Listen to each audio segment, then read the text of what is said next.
Hi iPhone and iPad users. Hey, this is Dave Rebro. Here's some tips that I'm going to be sharing with you in my upcoming workshop, how to simplify your crazy workday using your iPhone or iPad's personal assistant. So check out these ready-to-use tips for your Apple mobile devices.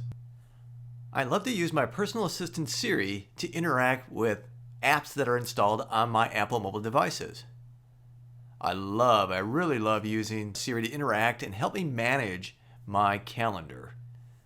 But I can also use Siri not only with my calendar, but at the same time use it with my Maps app. So let me show you how I do this.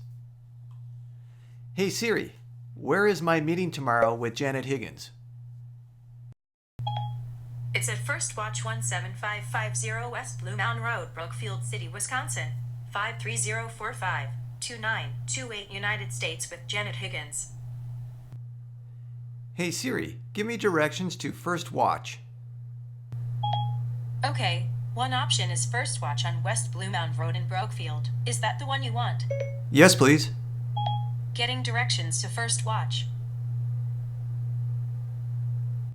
And there you go. So my assistant Siri can interact with my calendar and my schedule. And once I found out where my meeting was, I used my personal assistant Siri, bring up the Maps app and give me directions. And the really cool thing about this is I'm doing it hands-free. So with a little knowledge of how to interact with Siri and the apps that you have installed on your iPad or iPhone can help you when you're trying to manage that crazy workday.